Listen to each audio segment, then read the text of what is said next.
is all about bodily autonomy and you being able to be who you are and make the best choices about your life, whether it be about your body, about who you love, your workplace, your passion, your purpose.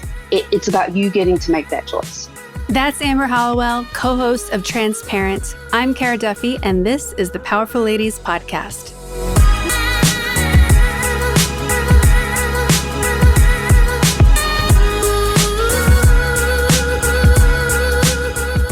Welcome to the Powerful Ladies Podcast. Thank you so much for having me. Let's begin by telling everyone your name, where you are in the world, and what you're up to.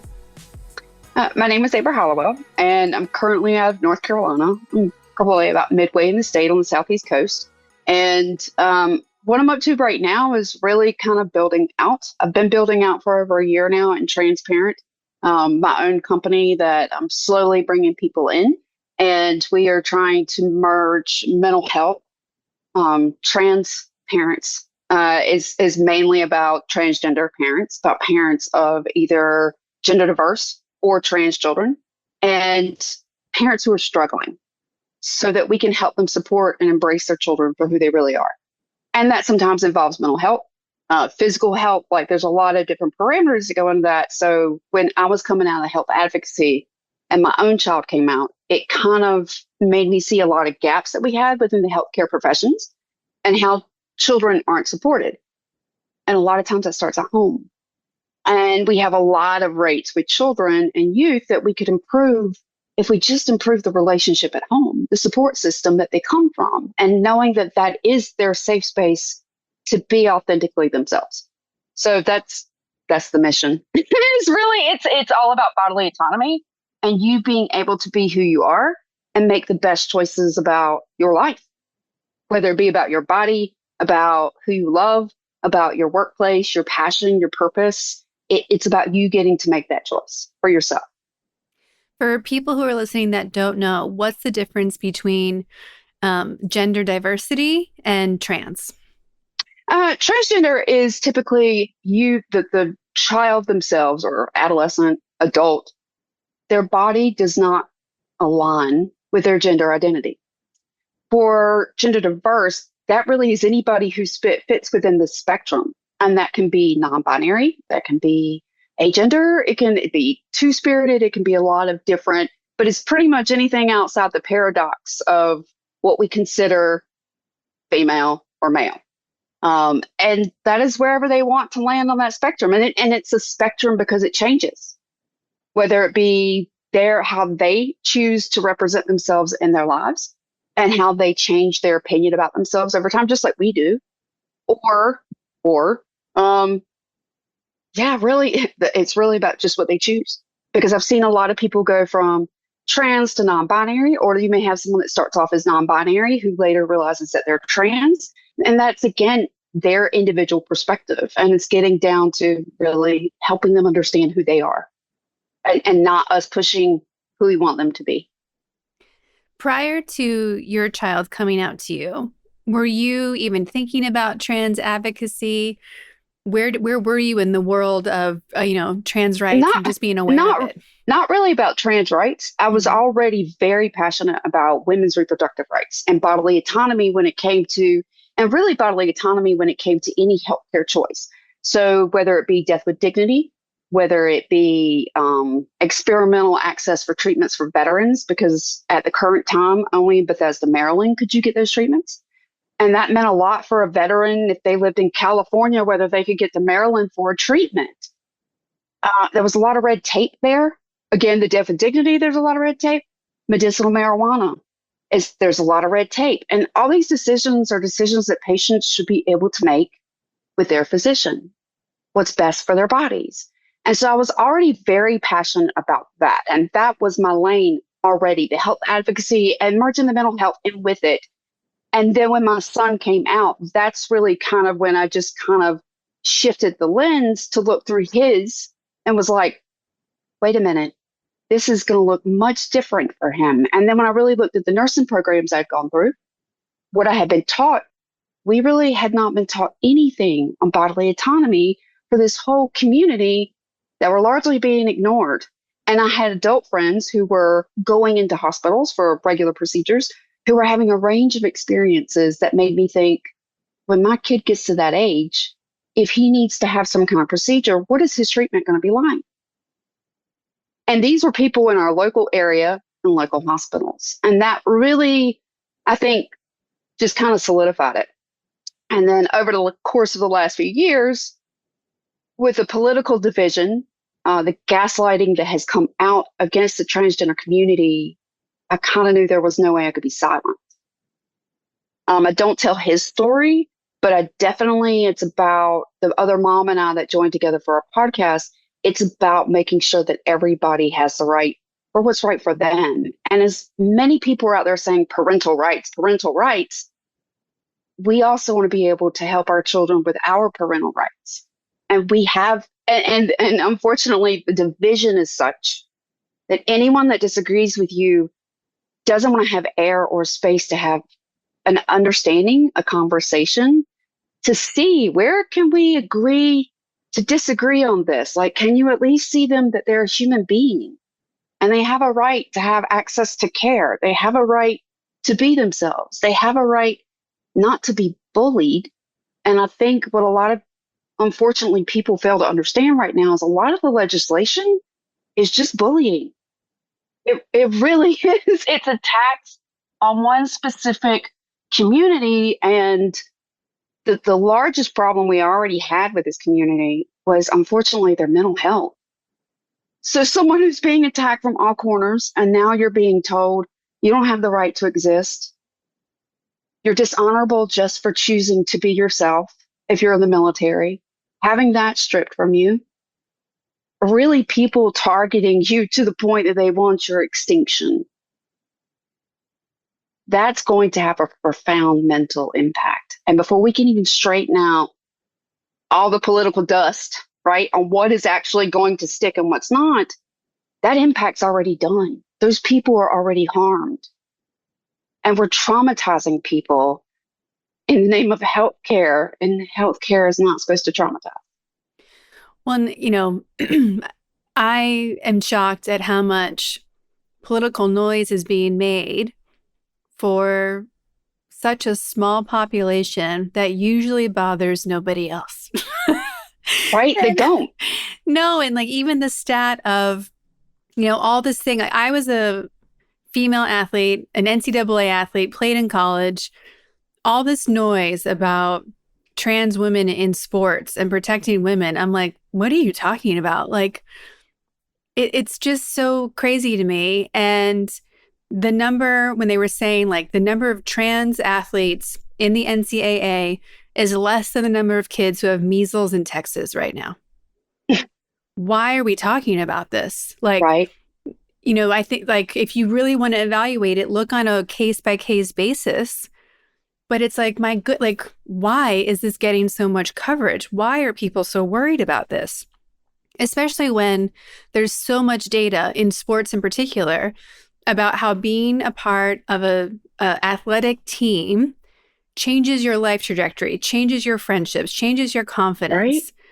Most, like the people who are playing don't care. Right. And so that part blows my mind. And then I saw you use the hashtag Mama Bear.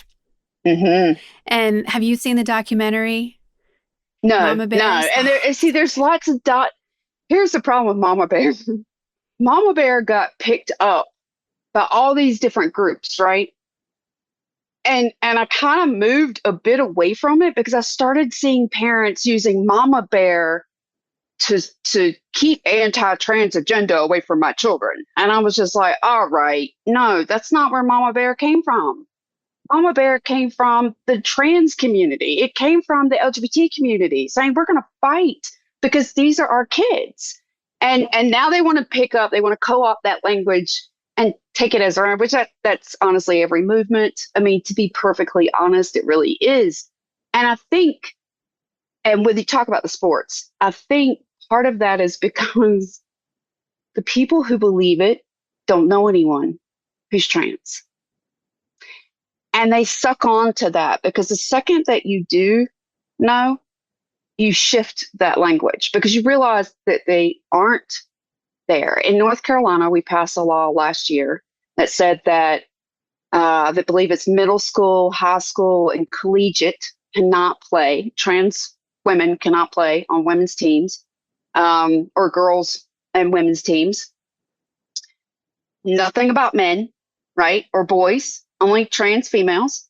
And at the time that they passed this bill, there had been two people that had applied in the last 4 years to play as trans females in North Carolina.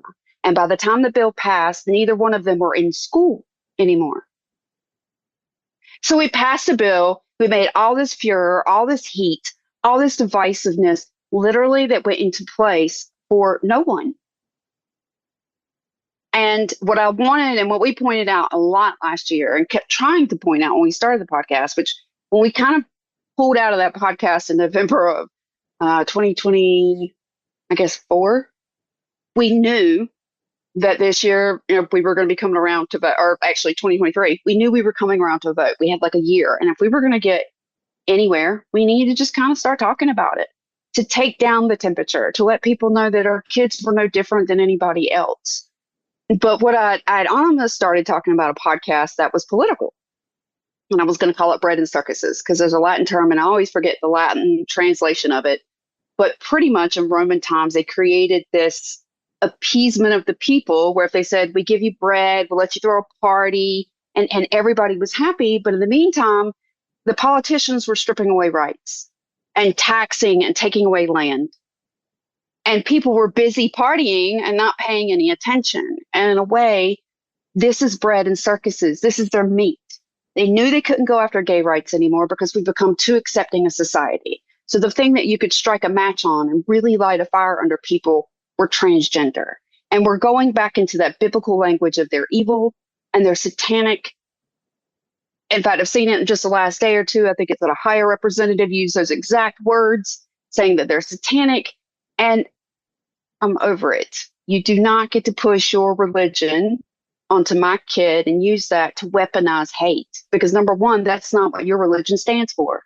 No, like that's the part that I think is so infuriating for most people is if you have met and or know trans people, they are the most abiding, nonchalant, just trying to get by like everybody else people. They just want to live their lives. Yes, it's not this conspiracy to do anything, convert people, hurt people, change. Nope. It's like, what are we talking about? And a friend of mine just posted yesterday that a high-ranking male member of the Mormon Church was just accused of all these counts of basically being a child predator. And they just wrote over top of it. But I thought that's what drag queens were doing, being a wise guy.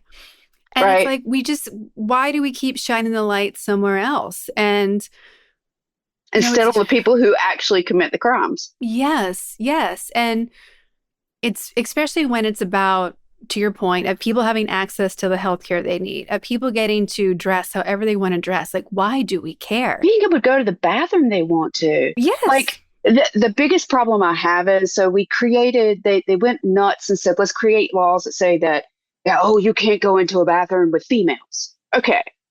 First of all, we go into a bathroom to go to the bathroom or to wash our hands, correct?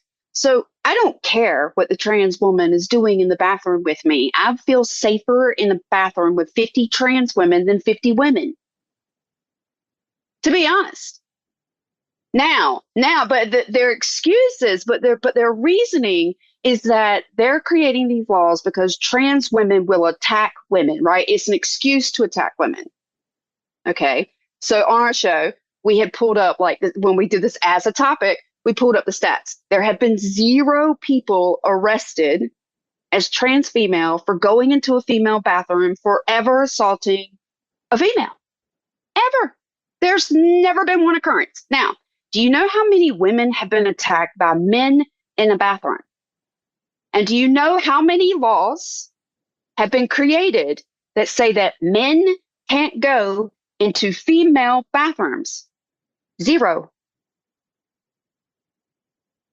actually make a law that make a law that actually will help someone, that has a benefit, that does something. But this clown show that they keep creating is it's just painstakingly unreal every day to wake up and see the absurdity.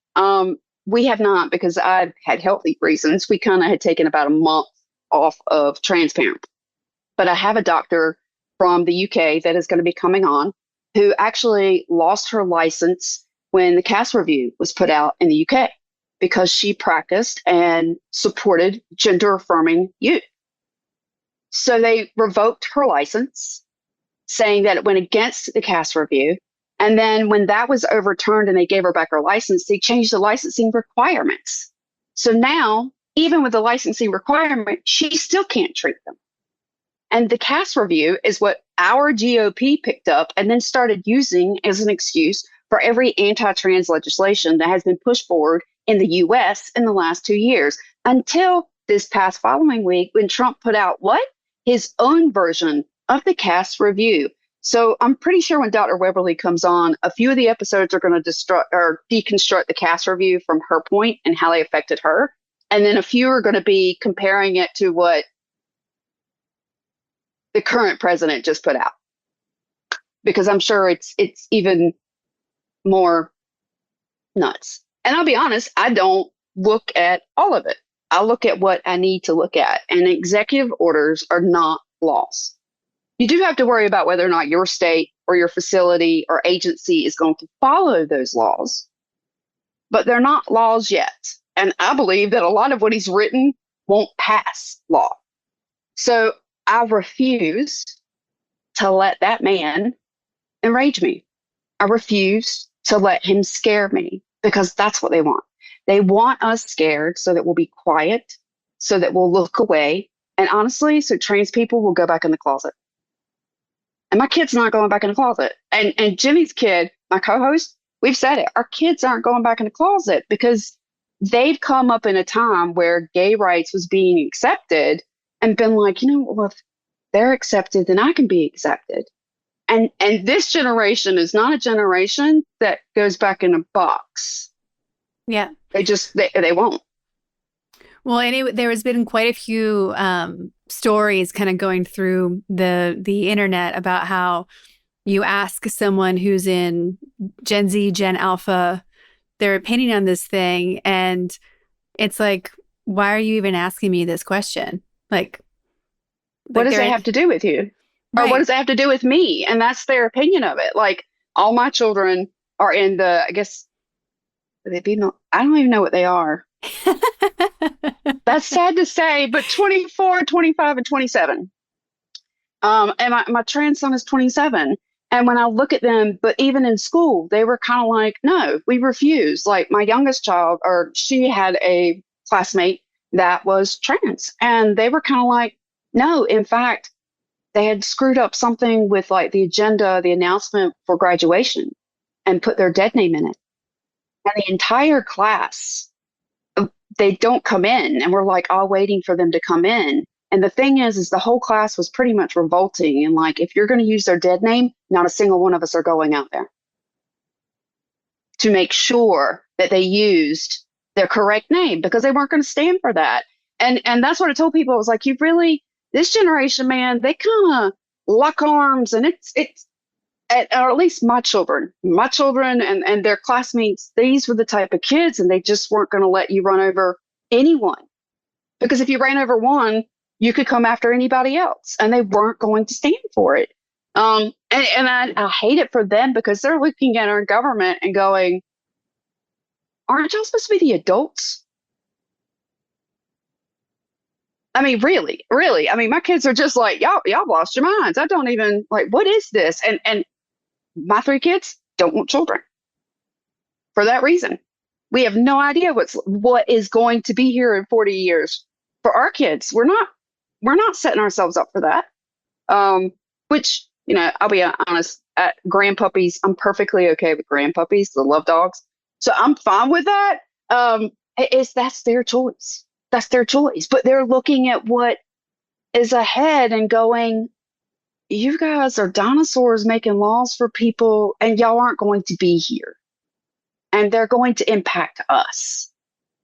So I definitely, I sometimes shift into their lens to kind of go, what must me look like? And then it's kind of like, we look, mm, we don't look smart. No, and especially when there's so many actual issues in the world and in our country to fix. Right. When we're spending all this energy over here, I'm like, one, this wasn't an issue. You've made it No. up.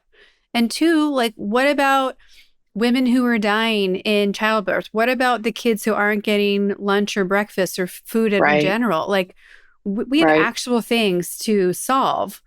Like, I just, we're getting, many people are allowing themselves to be distracted by things that just aren't even things. And I think it's fear. I mean, fear that will suck you in a heartbeat, won't it? If you give in to fear, buddy, like that will suck you in. And I think a lot of people have easily given in to fear instead of objectively stepping back and trying to gather more information. It's very easy just to go, oh, no, I reject that. That's crazy talk, and move on. And that is something with the older generations. Like my parents are part of the boomer generation, and we talk about that because that certain things, but no, no, no. I'm like, all right, mom. But if you look at it from this, uh, oh, oh, oh, yeah, oh, so it, but it takes being able to have that conversation. That's the reason why Jenny and I started the conversations about trans rights in general, is that we just wanted people to realize it's not nearly as polarizing as people are making it.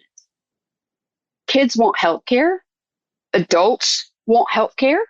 They want to be able to get a job like everybody else. They don't want discrimination from whether they're trying to go by a name that fits their body. I don't think there's anything harder than having to wear so many masks. Nobody can ever see who you are. And you always feel like you're in a cage. I don't think anybody should have to live that way. And I lived in a marriage that I felt like I was very caged. And I think maybe some of that really helped open the door for my empathy for my son when he did come out. Because in my early 20s, I was transphobic. I was homophobic. I was a Republican hardcore conservative. And I would have rejected my kid. And I would have been really nasty. And so coming out of that marriage before he ever came out, I realized had put all these masks on. I'd had all these boxes put on me that weren't me. And so stripping all those layers off, when he came to me, it was kind of like, oh, we put you in this box, burn the box. It was easy as that. And I think if everybody were able to just go, okay, just be who you are, we'd get a lot further. We'd have a lot more honest conversations than we do instead of pretending to be something we aren't. well, and I think that there's in the gender affirming healthcare space, I don't think people realize how much gender affirming care there is for people who want to align to their biological gender. Right. It like And they gender don't affirm. consider it. They don't consider it gender affirming care. And then when you start pointing out, you've got earrings, don't you? Have you ever had, electrolysis? Have you ever done anything with lip fillers or Botox? Did you get makeup? Have you done your nails, had your nails done? That's all gender affirming care. And we could go on and on and on. And when you start breaking it down, like for someone who does go in and have all those things done, when you start pointing out those, they can then step back and go, okay, well, wait a minute. I do these so I feel more feminine, so I feel more womanly. I color my hair so I feel younger. I Just perm it so that it's self-expression. curly, right? Because this is how I want to look to the world. So why would that be any different for somebody else? And usually that will open a door, at least for them to be a little bit more curious to ask questions. And that's really all it is creating curiosity instead of backlash and polarization. If people came at it more with curiosity of tell me more. I might not understand that, but could you explain it a little more for me? And I don't mean that from going up to a trans person and asking them, please explain what meaning a trans person means. But that's why Jenny and I have the conversations that we do, because we are moms who don't want our kids to be approached that way. So we'd rather have that convo. And if it's uncomfortable and awkward and you don't have to feel weird, we're not going to judge you for it. And you're not going to accidentally harm someone with the way you ask questions. Mm-hmm. It's just another way to educate.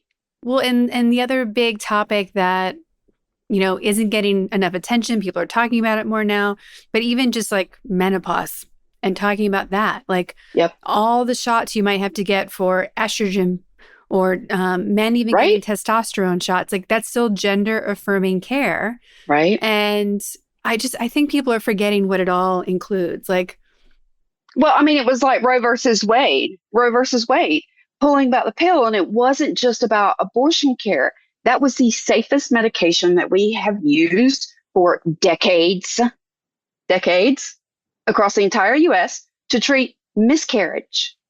It was the least invasive. So not only were you blocking women from having access to abortion care, but now you are preventing them from having the best care for a miscarriage. And the women, and we've seen the results, the women across the country that have unfortunately are either now infertile or have died because of this. The number of babies that we have a higher infant mortality rate, because babies that honestly we would have realized they weren't going to make it, we're now bringing into the world and they're dying a few months later. Because a life is a life. And I don't think those parents feel that way, mourning that child now on the other side that you force for them to have and you force them to keep, or the mother who knows that her infant is dead inside of her for months and is forced to carry to birth. And no politician is thinking about that impact whatsoever. I don't see laws about vasectomies. No, it's devastating. I know someone who had a miscarriage in the past couple of months, and thank God that they lived in California because they could have the treatment they needed to resolve that before their health declined.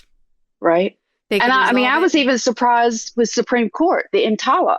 Mm-hmm. I mean, EMTALA said that we had to treat, if you came into the emergency room, you had to be stable. And I don't understand how a miscarriage is stable, because it's not.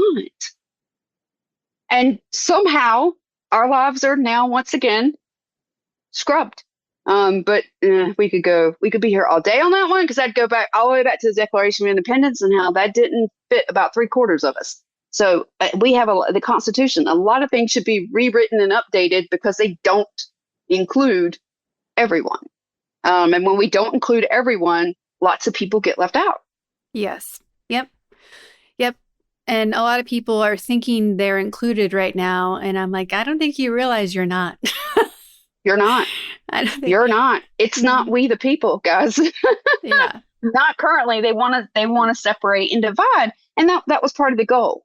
I mean, that was part of the goal, was to divide. And they've done a great job at dividing. I'm 47 years old. I didn't think this is where we'd be.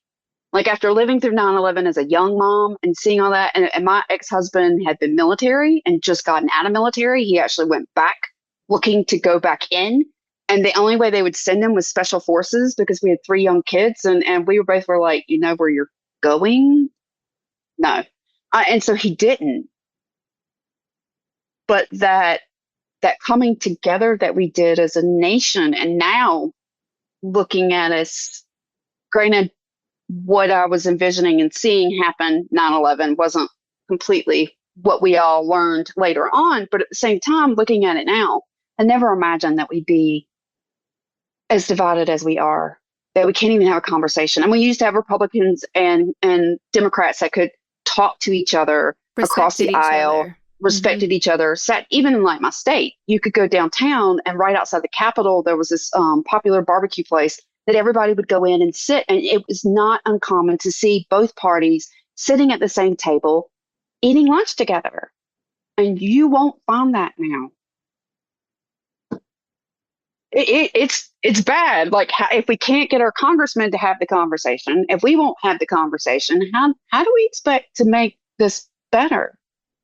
Well, I think that's why this podcast is so important to me, and podcasts like yours are so important because when you walk around in whatever town you are in the US, the chances are more people are actually willing to have a conversation and respect Right, each other and talk about things than you would ever think based on what's happening at the government level and what we're seeing on TV. Like right, I we've had a lot of conversations within the Powerful Ladies community of how like even like people are talking on a more regular basis and people are trying to find solutions in their own community. And right, there's a part of me that's happy that the current political climate is forcing people to be more participatory. So I think for a right. long time we all kind of downshifted and we're like, it's good.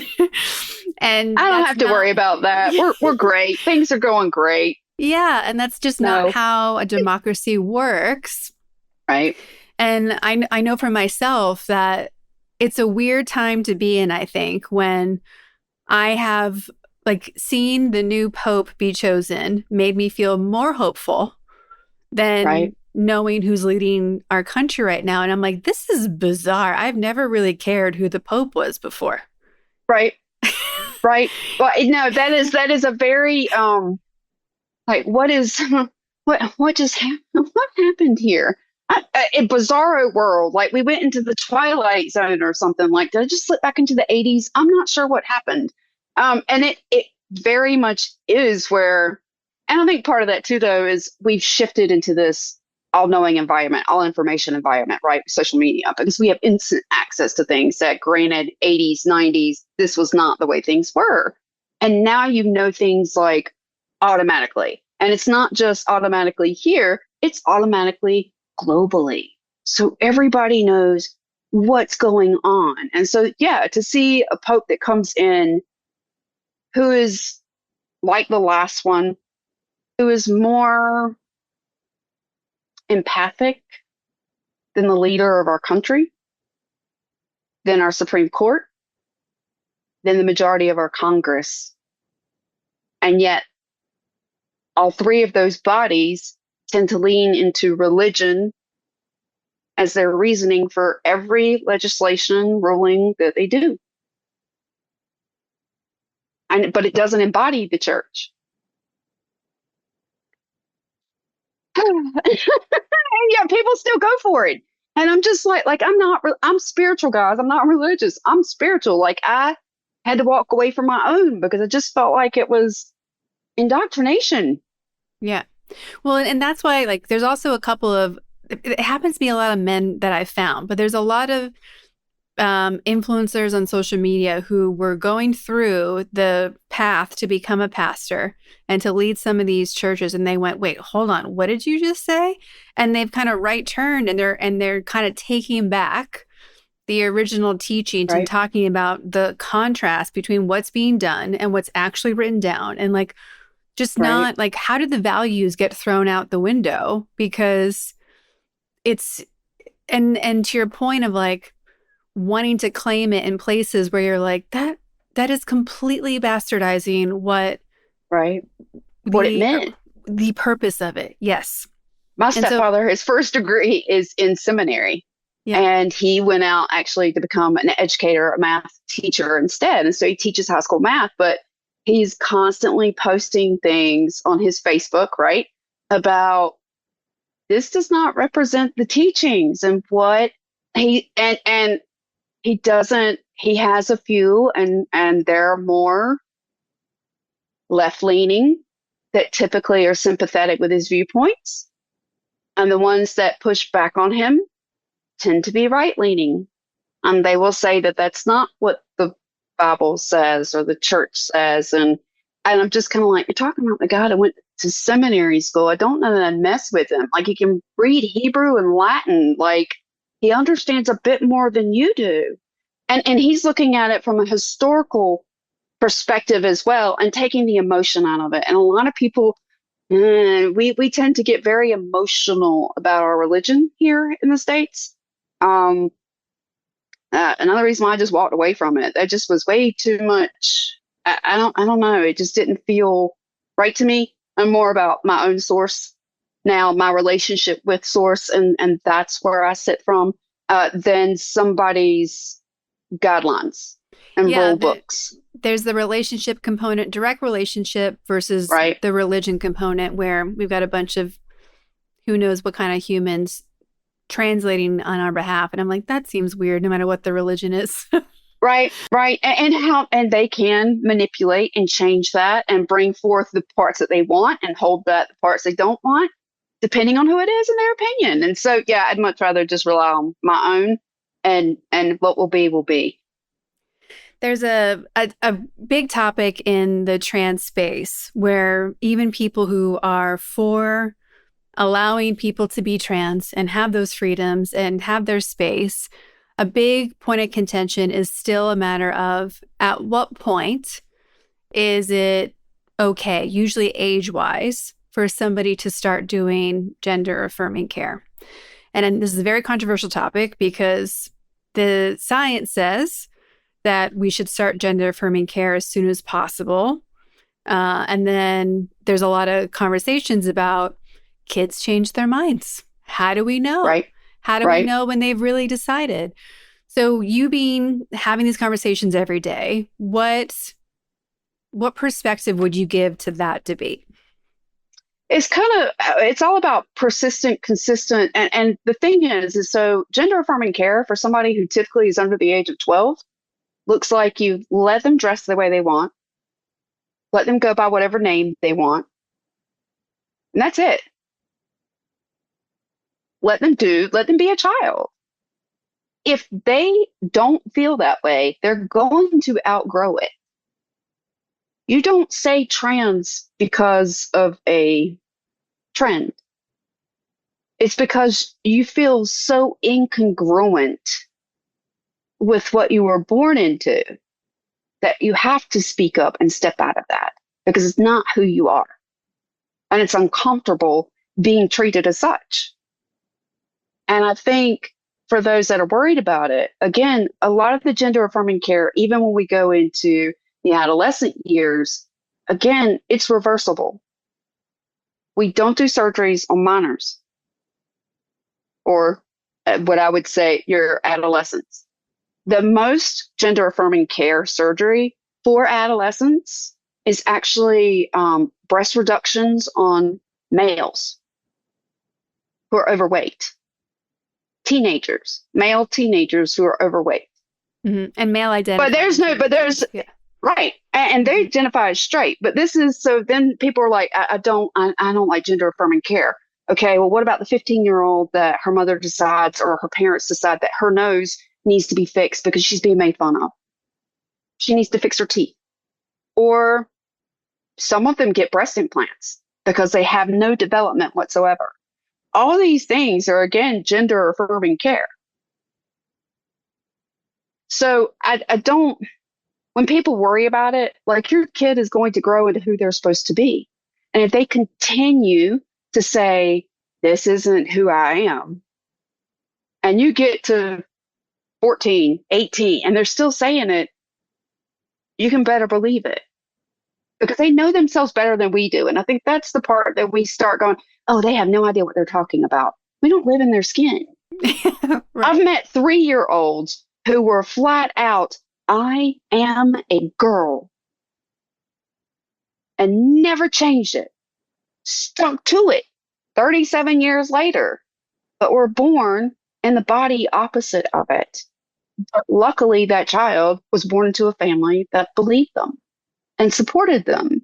And that's the huge difference here. I don't think it really matters. People get really caught up in, oh, you can't change a sex. I need to know how it affects your life, what someone else does, because what I do affects my life Well, and I think and only mine. yeah, but I think you've seen too that a lot like it's not just a kid saying, this is not who I am. You start seeing the impacts on their mental health, their The grades confidence. go How, down, the confidence, they're hiding, they're isolating. Like, I mean, it has a it can have a huge debilitating impact on kids. And I just don't understand why we want our children to be more miserable than happy. Even if we don't understand it, like I'd rather my kid be happy than and miserable, alive.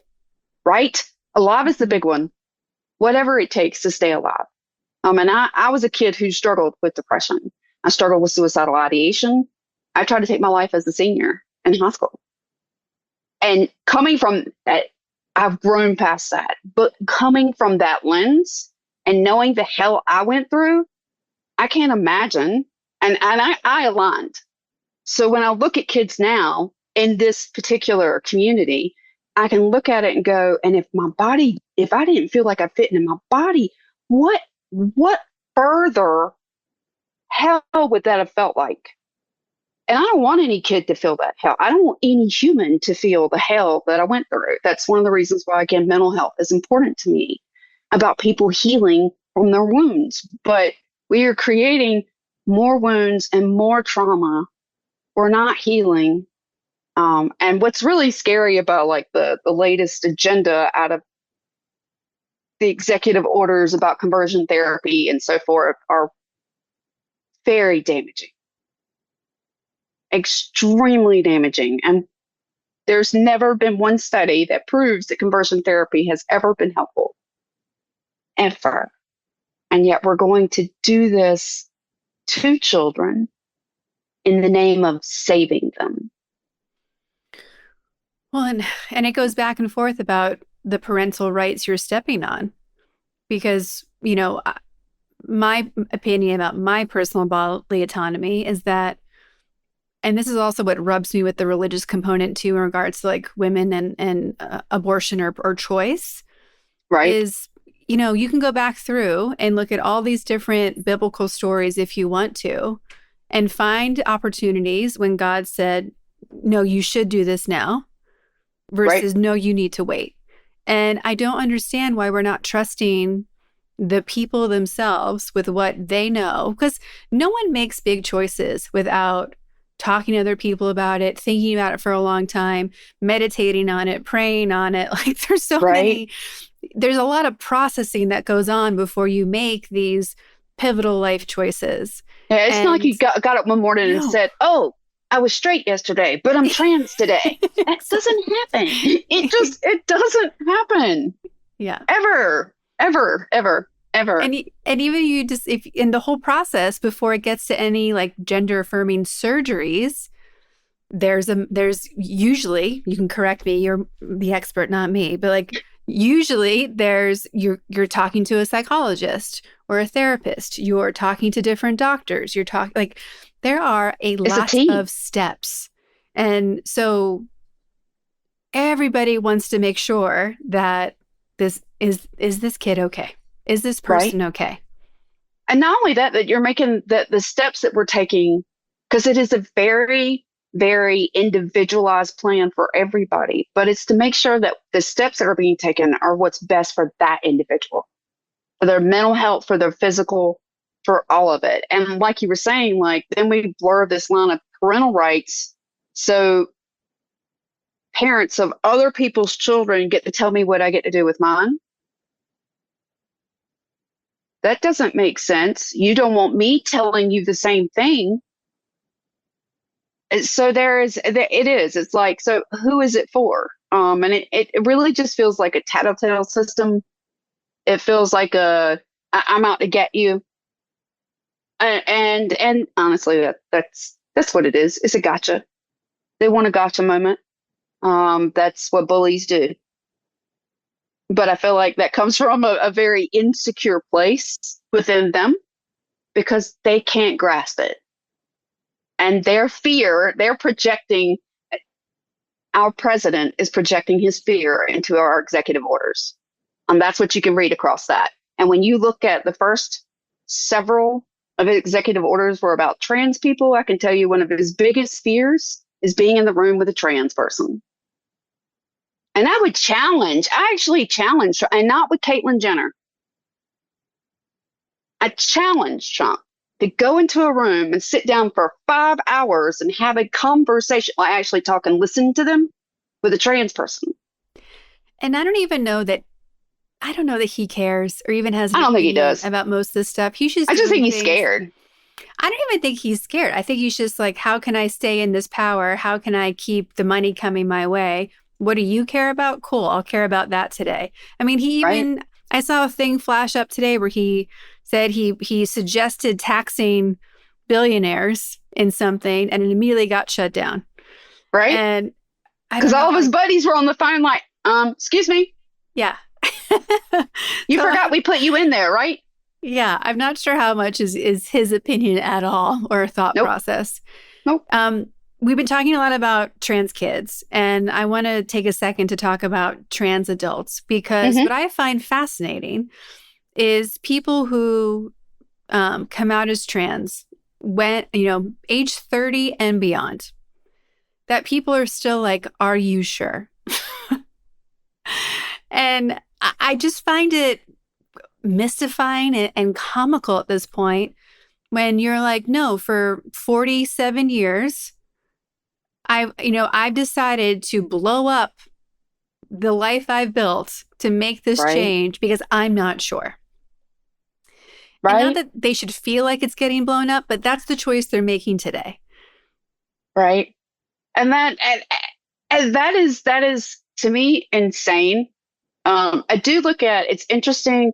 I've noticed gradually over time that it seems like the boomer generation come out in their 50s to 60s.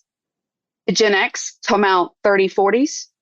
The next are maybe in their 20s, early to mid 20s. So it's like they're getting braver the younger the generations go. But it's interesting for people at any age to question them. Again, I think when you're looking at someone who's 55 years old and go, "Are you sure?" It's like, how insulting is that? Yeah. For real. I mean, that's honestly that's probably the biggest thing I feel is like it's insulting. Now I will say as a parent, one of the first things out of my mouth to my son was, "Are you sure?" And I sat on that for about 2 days. And I realized and it wasn't about that I was skeptical and didn't believe him. It was the fact that I knew how trans people were treated. And I just knew what he was against. I knew as a parent what he was choosing was not going to be an easy path. And we want our children to have easier lives than we did. And I knew this was not going to be an easy path, period, for him. And so after about 2 days of it, I kind of went back and was like, you know what? I'm sorry I said that. That's my fear. And I don't have a right to put my fear on you. You were brave enough to come out and tell me who you are. And you have every right to be who you are and to live who you want to be. And I support that. And I kind of just chucked the fear. Now I won't say that doesn't come up with like the legislation and so forth. But at the same time, I do kind of try and again take it as a grain of salt that I don't exactly know where all the pieces are going to fall. And until they do, I'm not going to panic. The Choice is a book that I read last year by Dr. Edith Ava Eger. And one of the things I learned in it is if you live in the past, you live in depression. If you live in the future, you live in anxiety. We have to live in the now, in the present, and what we can do right now. And if I'm freaked out about a month from now or freaked out what might happen 6 months from now, I can't do anything for my son or for the community that I want to help.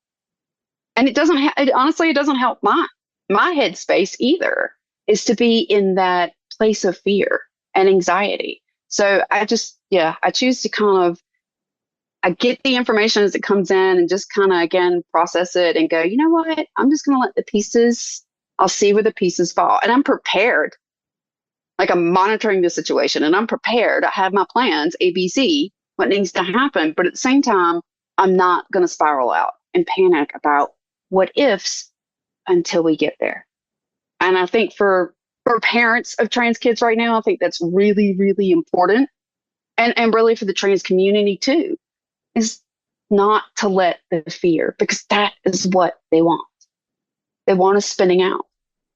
Well, and that's a great transition because I wanted to kind of wrap up today talking about what can trans parents do to be the best allies and advocates and protect themselves from that mental burden. Because Right. I imagine the second you become a trans parent, you instantly you already as a parent have 105 fears. And now you Right. just, double down. Right. And then you instantly go into, oh, I'm going to protect you and I'm going to burn everyone else down if I have to.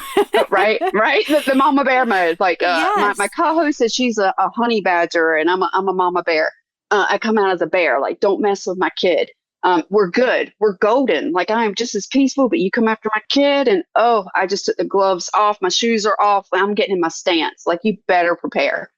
Um, because I just don't, I mean, that's where we are as parents. And I think one of the best things that I think I did for myself was the night before the election, I turned my smart news app off. I turned off all my news apps.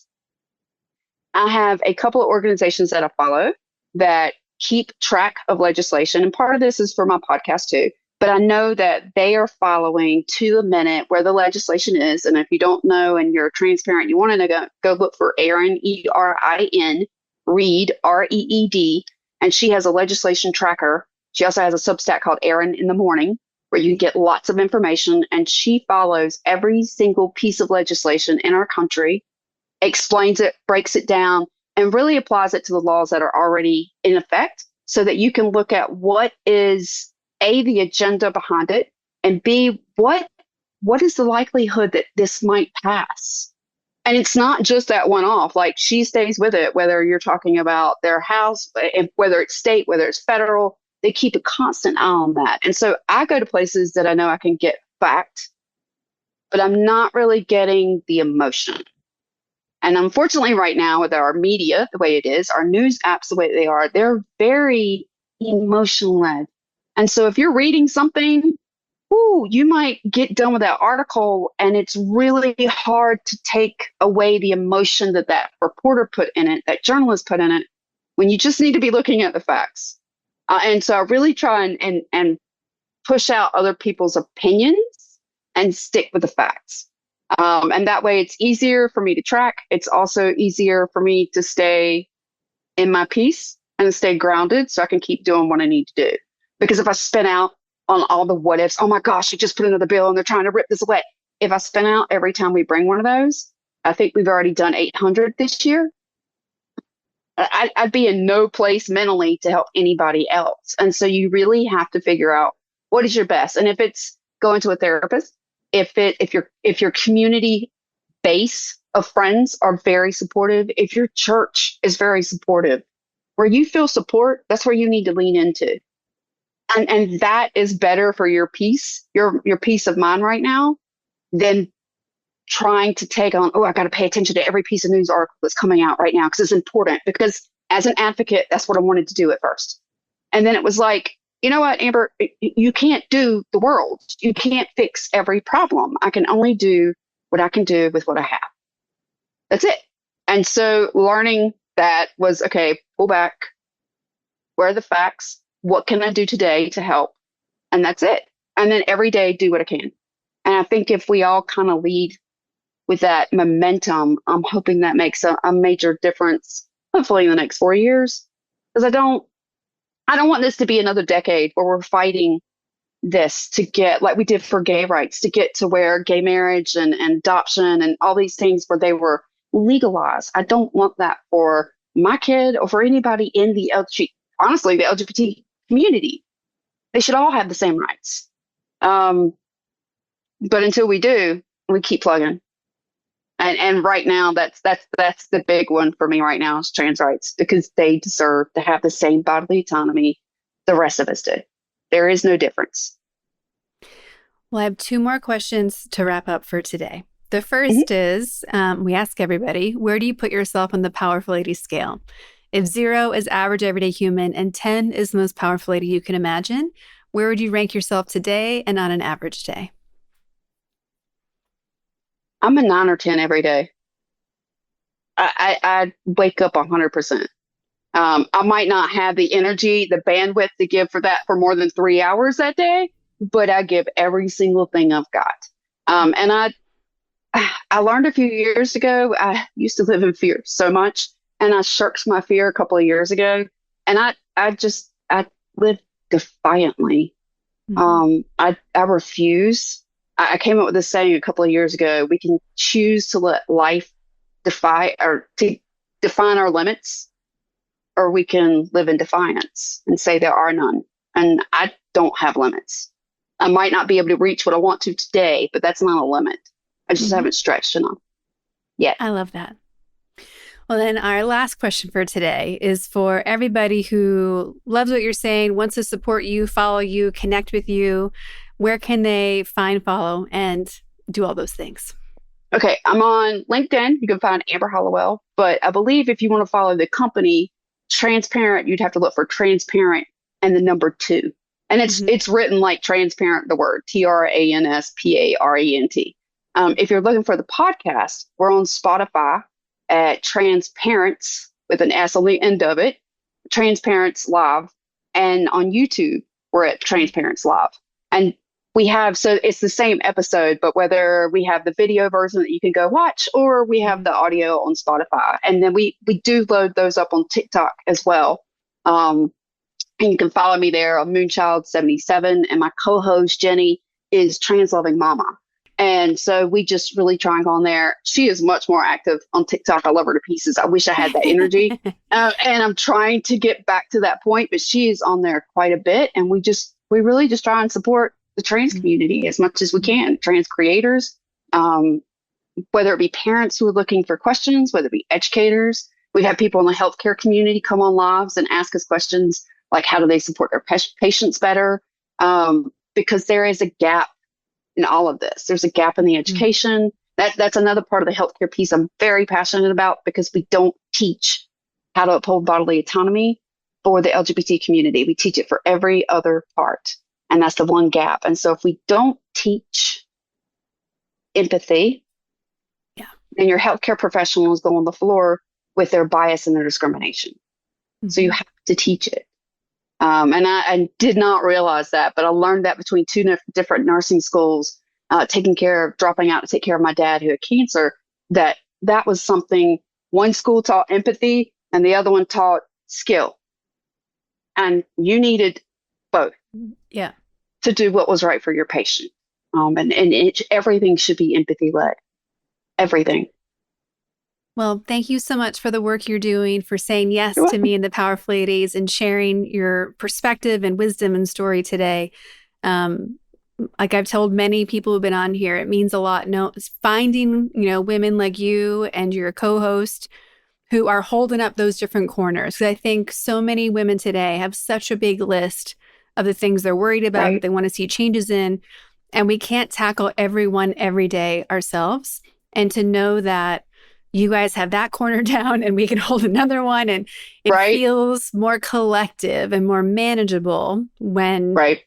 we know that everyone's kind of side by side moving in the same And I direction. think I think that was important, like figuring out what is your purpose, what is your niche. And I knew it was bodily autonomy for me. I always knew it was bodily autonomy. And I think the last piece was my son and him Mhm. coming out just kind of planted it firmly like, oh no, it's definitely bodily autonomy now. Because eventually the goal is to have it implemented federally, that bodily Yeah. autonomy be codified in the law for everyone.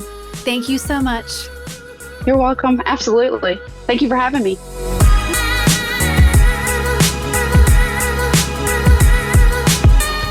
Thanks for listening. If you enjoyed this episode, please subscribe and share it with a friend. Head to thepowerfulladies.com where you can find all the links to connect with Amber and Transparent, as well as learn more about Powerful Ladies. Come hang out with us on Instagram at Powerful Ladies, and you can find me and all my socials at karaduffy.com. I'll be back next week with a brand new episode. Until then, I hope you're taking on being powerful in your life. Go be awesome and up to something you love.